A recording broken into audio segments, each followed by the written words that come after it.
नमस्कार. जनवाणीमध्ये आपल्या सर्वांचे स्वागत आहे. कल्याण डोंबिवली महानगरपालिकेच्या निवडणुकांची रणधुमाळी जरी संपलेली असली तरी सुद्धा आता सगळ्यांचं लक्ष लागलेलं आहे ते कल्याण डोंबिवली महानगरपालिकेवरती नेमकी कुणाची सत्ता स्थापन होते. शिवसेना भाजप युतीची सत्ता स्थापन होते का शिवसेना आणि मनसे आणि अन्य यांची सत्ता स्थापन होते, याकडे सर्वांचे लक्ष लागलेले आहे. महापौर कोण होणार, महापौर पद कुणाकडे जाणार, याबाबतच्या ज्या चर्चांना उधाण आलेलं आहे कल्याण डोंबिवली महानगरपालिकेच्या निवडणुकीच्या नंतर. आता आपल्याकडे ज्या माहिती येत आहे, जी काही वेगवेगळ्या प्रसार माध्यमातून म्हणा किंवा स्त्रोतमधनं जी माहिती येत आहे ती आपण सांगण्याचा प्रयत्न करणार आहोत. आता नुकतीच जी घडामोड झालेली आहे, मनसेने शिवसेनेला आपला पाठिंबा दिलेला आहे. आता एकूण 62 नगरसेवक शिवसेनेकडे आहेत. म्हणजे भारतीय जनता पार्टी बरोबर जायचं की नाही जायचं हा एकमेव निर्णय आता शिवसेना घेण्यासाठी मोकळी आहे.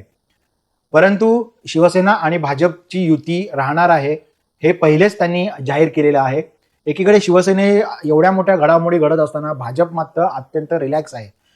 याचं कारण भारतीय जनता पार्टीच्या गोटातून सांगण्यात येत आहे की कल्याण डोंबिवली महानगरपालिकेमध्ये भारतीय शिवसेना आणि भाजपचीच सत्ता येणार आहे. शिवसेनेने सुद्धा हे नाकारलेलं नाहीये. महापौर हा महायुतीचाच बसेल हे त्यांनीही निश्चित केलेलं आहे. नेमकी कोण कोण महापौर पदाच्या नावामध्ये कुणाकुणाचा समावेश आहे याचा आपण आढावा घेणार आहोत. तत्पूर्वी उद्या महापौर पदाची सोडत असणार आहे.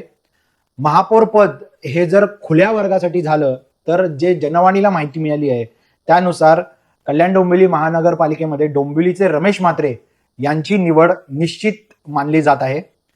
जर शिवसेना आणि भारतीय जनता पार्टी यांची युती होते तर महापौरपदी शिवसेनेचे रमेश म्हात्रे, उपमहापौरपदी भारतीय जनता पार्टीच्या वतीने राहुल दामले, तर स्थायी समिती ही सुद्धा भारतीय जनता पार्टीकडे जाण्याची शक्यता आहे. दीपेश म्हात्रे हे स्थायी समिती सभापती होण्याची शक्यता जास्त आहे. आता जर शिवसेना आणि भारतीय जनता पार्टी यांची युती होत नाही आणि ज्या आज मोठ्या घडामोडी घडलेल्या आहेत की मनसेने पाठिंबा दिलेला आहे. आता मनसेचे 7 नगरसेवक त्यांचे म्हणजे मनसेचे 5 नगरसेवक आहेत, त्याच्यासोबत 2 नगरसेवक त्यांनी त्यांच्याकडे ठाकरेंचे घेतलेले आहेत. अशी एकूण 7 नगरसेवकांची फौज आणि त्यांचा गट त्यांनी स्थापन केलेला आहे कल्याण डोंबिवली महानगरपालिकेमध्ये. याशिवाय जे 2 नगरसेवक ठाकरेंचे होते, म्हणजे उद्धव ठाकरे गटाचे कल्याण डोंबिवली महानगरपालिकेमध्ये 11 नगरसेवक आले होते. त्यातले 2 नगरसेवक मनसेकडे गेलेत, 2 नगरसेवक शिंदे सेनेकडे गेलेत. 62 जी मॅजिक फिगर लागणार आहे कल्याण डोंबिवली महानगरपालिकेमध्ये सत्ता स्थापन करण्यासाठी ती बहुतांशी आता शिंदे शिवसेनेकडे तयार झालेली आहे. तरी सुद्धा भारतीय जनता पार्टीशी हात मिळवणी केली जाणार आहे असं खात्रीलायक सूत्रांकडनं सांगण्यात येत आहे. मात्र ऐनवेळेला दगाफटका जर भारतीय जनता पार्टीकडनं होऊ नये यासाठी शिंदे सेनेने ही संपूर्ण तयारी केल्याचं बोललं जात आहे. जर भारतीय जनता पार्टीला सत्तेपासून लांब ठेवायचं असेल, मनसेसोबत जी हात मिळवणी केली आहे त्यामध्ये नक्कीच शिंदे सेनेचा महापौरपद बसणार आहे. मग अशा वेळेला अजून ज्या नावांची चर्चा केली जात आहे त्याच्यामध्ये कल्याणचे महापौर पदासाठी म्हणून निलेश शिंदेचं नाव आघाडीवर आहे. निलेश शिंदे हे सुसंस्कृत चेहरा म्हणून गणले जातात. याशिवाय महेश गायकवाड यांचंही नाव घेतलं जात आहे. जे ठाकरेंचे 2 नगरसेवक आहेत त्यांना आपल्याकडे घेण्यामध्ये महेश गायकवाडांचा मोठा हातभार मानला जातो. यासोबत जयराम भोईर जे ज्यांचं स्थानिक आमदार ते कल्याणमधले आहेत, पूर्वमधले, त्यांचे ते निकटवर्ती आहेत, त्यांचं नाव सुद्धा घेतलं जात आहे. आता उद्या जी आरक्षणाची सोडत होणार आहे त्याच्यामध्ये समजा महिला आणि त्याच्यात आरक्षण महिलांमध्येही जातीचं आरक्षण पडलं मागासवर्ग किंवा अनुसूचित यांच्यामध्ये, तर शिवसेनेकडे जो नाव घेतलं जाते ते टिटवाळ्याच्या ऍड हर्षला थविल यांचं नाव घेतलं जात आहे. तर मनसेच्या शीतल मंडारी यांचं सुद्धा नाव घेतलं जात आहे. म्हणून शिवसेनेने मनसेसोबत युती केलेली आहे. परंतु ही सगळ्या नावांची जरी एकत्र चर्चा असली तरी सुद्धा जी खात्रीलायक माहिती आहे ती अशी आहे की शिवसेना आणि भारतीय जनता पार्टी यांची नक्कीच युती कल्याण डोंबिवली महानगरपालिकेमध्ये होणार आहे. आणि रमेश म्हात्रे यांना शिवसेनेच्या महापौर पदाची माळ त्यांच्या गळ्यात पडणार आहे ही निश्चित खात्रीलायक वृत्त आहे.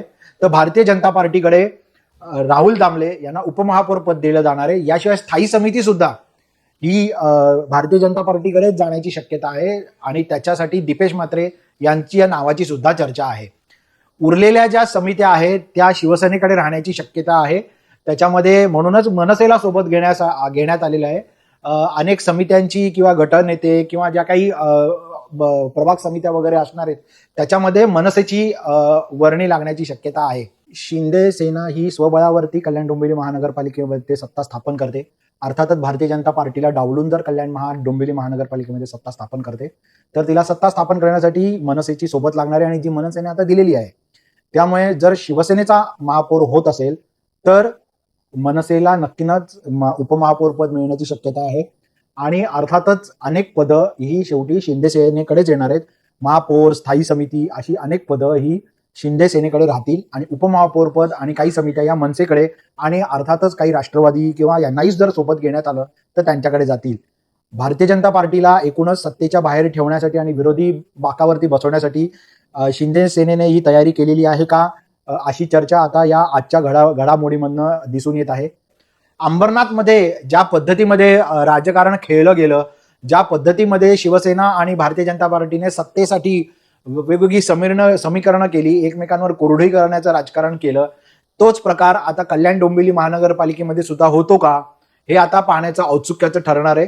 परंतु सध्या तरी श्रीकांत शिंदे जे खासदार आहेत त्यांनी जाहीर केलेले आहे की महायुतीचाच महापौर बसेल आणि जर महापौर महायुतीचा बसणार असेल तर रमेश म्हात्रे यांना हे महापौर पद दिले जाणार आहे. तर उपमहापौर पद हे राहुल दामले आणि स्थायी समिती ही दीपेश म्हात्रेला दिली आहे.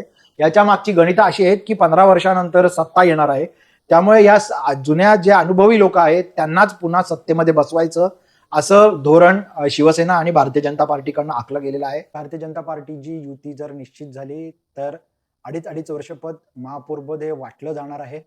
2.5 वर्ष महापौर पद हे शिवसेनेला दिलं जाणार आहे तर भारतीय जनता पार्टीला 2.5 वर्षाचं महापौर पद दिलं जाईल अशा पद्धतीच्या चर्चा भाजपच्या गोटातनं केल्या जात आहेत. परंतु आत्ताचं जे राजकारण किंवा आत्ताच्या ज्या घडामोडी घडत आहेत त्याच्यामध्ये शिंदे सेनेला आपल्याकडेच 5 वर्षासाठी महापौर पद राहण्यासाठी म्हणून तर केल्या जात नाही आहेत ना, अशा पद्धतीची चर्चा सुद्धा केली जात आहे. तुर्तास ही बातमीबद्दल किंवा या ज्या घडामोडी घडत आहेत त्याच्याबद्दल तुम्हाला नेमकं काय वाटतंय नक्की आपलं मत प्रदर्शित करा. व्हिडिओ पाहायला विसरू नका. व्हिडिओला लाईक करा. धन्यवाद.